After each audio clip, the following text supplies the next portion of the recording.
వర్షినియే అఘోరికి మాయమాటలు చెప్పి పెళ్లి చేసుకుంది. బాయ్ ఫ్రెండ్స్తో ఎప్పుడు పడితే అప్పుడు ఎక్కడికి పడితే అక్కడికి వెళ్ళడము, పబ్బుల్లో ఎంజాయ్ చేయడము, ఈ రెండిట్లను చూసే అఘోరి వెంటపడి మరీ పెళ్లి చేసుకుంది శ్రీవర్షిని. అఘోరి నాకు అమ్మ లాంటిది, అసలు అమ్మ లాంటిది అన్న మనిషితో పెళ్లి చేసుకోవడం ఏంటి? వాష్రూమ్ కని చెప్పి వెళ్ళిన వర్షిని అక్కడ నుంచే పారిపోయి మరి అఘోరిని పెళ్లి చేసుకోవాల్సిన అవసరం ఏమొచ్చింది? ఈ పెళ్లి వెనక దాగున్న మాస్టర్ ప్లాన్ ఏంటి? పైకి అమాయకంగా కనిపించే వర్షిని ఇంత పెద్ద ప్లాన్ చేస్తుందని ఎవరు ఎక్స్పెక్ట్ కూడా చేయరు. ఆ ప్లాన్స్ ఏంటి అనే వివరాల్లోకి వెళ్ళి ఒకసారి తెలుసుకుందాం. వర్షిని అఘోరిని పెళ్లి చేసుకుంది. అయ్యో ఈ అమ్మాయి జీవితం నాశనం అయిపోయింది అని ఈ విషయం తెలిసిన 2 రాష్ట్రాల తెలుగు ప్రజలు బాధపడిపోతున్నారు. కానీ బాధపడాల్సిన అవసరం ఏం మాత్రం లేదు.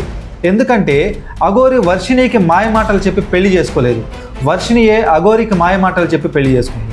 వర్షిని అఘోరిని పెళ్లి చేసుకోవడం వెనక చాలా పెద్ద మాస్టర్ ప్లాన్ ఉంది. అసలు వర్షిని ఇంతకుముందు ఏం చేసేదో తెలుసా? ఈ స్వామీజీలు, మంత్రాలు, తంత్రాలు, ఆశ్రమాలు ఇటువంటి అట్మాస్ఫియర్లోకి వర్షిని ఎలా వచ్చిందో తెలుసా? తన ఒక షార్ట్ ఫిల్మ్ యాక్టర్, కవర్ సాంగ్స్లో కూడా రెగ్యులర్గా నటిస్తూ ఉండేది. తన కాలేజ్ రోజుల్లో జనరల్గా ఎక్కువ మంది ఫ్రెండ్స్ ఉండేవాళ్ళు. ఫ్రెండ్స్ అంటే లేడీ ఫ్రెండ్స్ కాదండి, బాయ్ ఫ్రెండ్స్.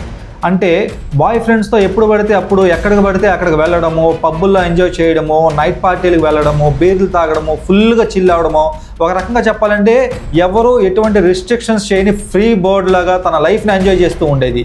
తల్లిదండ్రుల మాట అస్సలు ఏమాత్రం కూడా వినేదైతే కాదు.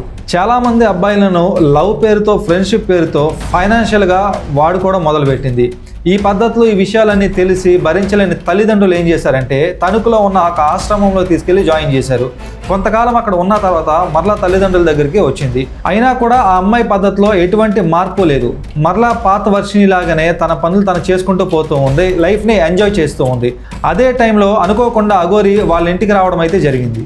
విలాసవంతమైన జీవితానికి అలవాటు పడిపోయిన శ్రీవర్షిని అఘోరి యొక్క లైఫ్ స్టైల్కి అట్రాక్ట్ అయింది. పూజలు చేయడం, మత్తులో పోగడం, తాగడం, కావాల్సినట్టుగా ఎంజాయ్ చేయడం ఈ అఘోరి యొక్క లైఫ్ స్టైల్. అలాంటి లైఫ్ స్టైల్కి వర్షిని పూర్తిగా అట్రాక్ట్ అయిపోయింది. అలాంటి లైఫ్ స్టైల్ తనకు కూడా కావాలనుకుంది. ఏ బాధలు లేకోకుండా లైఫ్ని పూర్తిగా ఎంజాయ్ చేయడానికి ఇదే పర్ఫెక్ట్ టైం అనుకుంది. నేను కూడా మీతో వచ్చేస్తాను అని అఘోరికి చెబితే అఘోరి దానికి ఒప్పుకోలేదు. ఎలాగైనా అఘోరితో వెళ్ళిపోవాలని వర్షిని నిశ్చయించుకుంది.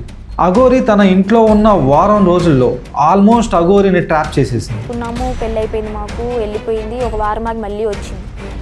వస్తే ఏం చేసిందంటే చెన్నై నుంచి నాకు ఒక గోల్డ్ చైన్ కొనుక్కొచ్చింది. చిన్నవి 2 మంగళసూత్రాలు, ఒక గోల్డ్ చైన్ కొనుక్కొచ్చింది. అఘోరి కూడా శ్రీవర్షిని మాటలకు పడిపోయింది. ఎందుకంటే అఘోరి ఒరిజినల్ అఘోరి కాదు కదా. ఈ అమ్మాయి ట్రాప్లో పడిపోయింది. వాళ్ళిద్దరూ కూడా ప్రేమలో పడిపోయారు. అఘోరితో వివాహం జరిగితే మీ అమ్మాయి జీవితం బాగుంటుంది అని తల్లిదండ్రులకు చెప్పి ఒప్పించారు. తల్లిదండ్రులు కూడా ఆ విషయాన్ని నమ్మేశారు. ఎందుకంటే ఆరోగ్యం బాగోకపోయినా దుష్టశక్తులు ఏదైనా సరే వస్తే తాయెత్తు కడతారు కదా చేతులకి, ఆ రకంగా అని చెప్పి తల్లిదండ్రుల్ని మోసం చేసి మాయమాటలు చెప్పి ఒప్పించారు. నాకు లేడీ అఘోరికి పెళ్ళయింది. ఓకే. తను నాకు తాళి కట్టింది. ఓకే. ఫస్ట్ తాళి కట్టింది ఎక్కడ అంటే బెజవాడ కనకదుర్గమ్మ తల్లి టెంపుల్ ఉంది కదా, ఆ టెంపుల్ దగ్గర తాళి కట్టింది. బ్రహ్మముహూర్తానికి వెళ్ళి దర్శనం చేసుకున్నాము, అంతా ఓకే, బాగానే ఉంది. ఇంటికి వచ్చిన తర్వాత మా అమ్మ నాన్న ముందు కూడా సెకండ్ విష్ణువు ముందు కూడా కట్టింది. తాళని చెప్పలేదు, ఒక తాయిత్తు అని చెప్పని ఓపెన్ అప్ అయిపోతుంది. నేను నిజం చెప్పాను, తాయిత్తు అని చెప్పని కట్టింది.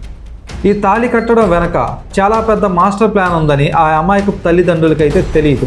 అఘోరి తనకు తాళి కట్టిన మరుసటి రోజు నుంచి నేను అఘోరితో వెళ్ళిపోతాను, అఘోరి నాకు తాళి కట్టింది అని ఇంట్లో గొడవ చేయడం స్టార్ట్ చేసింది శ్రీవర్షిని. తల్లిదండ్రులు ససేమరా ఒప్పుకోలేదు. మీరు ఒప్పుకున్నా ఒప్పుకోకపోయినా నాకు అఘోరి తాళి కట్టింది, నేను అఘోరితో వెళ్ళిపోతానని కరాఖండిగా చెప్పింది శ్రీవర్షిని. కాదు, మీరు బలవంతంగా తీసుకెళ్ళి నా శవాన్ని చూస్తారు కానీ మంచిగా అయితే చూడలేరు.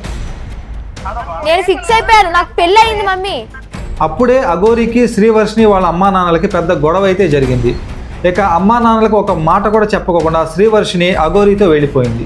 ఈ అఘోరి శ్రీవర్షిని మీడియా కంట పడటంతో అఘోరి నాకు అమ్మ లాంటిది, సాధన నేర్చుకోవడానికి నేను అఘోరితో వచ్చానని చెప్పింది. వీళ్ళ వ్యవహారం చూసి అనుమానం వచ్చిన మీడియా రెట్టించి అడగడంతో లేదు మేము పెళ్లి చేసుకున్నాము అని అసలు విషయాన్ని బయటికి చెప్పింది శ్రీవర్షిని.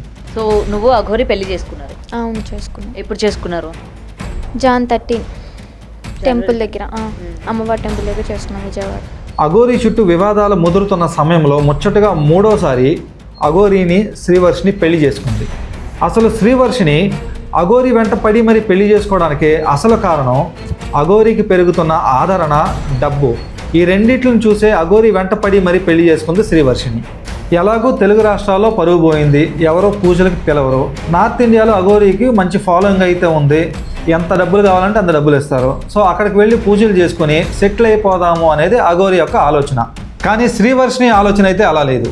మాస్టర్ మైండ్ కూడా మాస్టర్ ప్లాన్ వేయగలిగిన శ్రీవర్షిని ఈ అఘోరితో కొంతకాలం ట్రావెల్ చేసి అఘోరి యొక్క ఆస్తులన్నీ కూడా తన పేరు మీదకి ట్రాన్స్ఫర్ చేసుకుని అఘోరిని మోసం చేసి వచ్చి సొంతంగా ఒక ఆశ్రమం పెట్టుకుని ఒక మాతలాగా వెలిగిపోవాలి అనుకునేది శ్రీవర్షిని యొక్క కోరిక.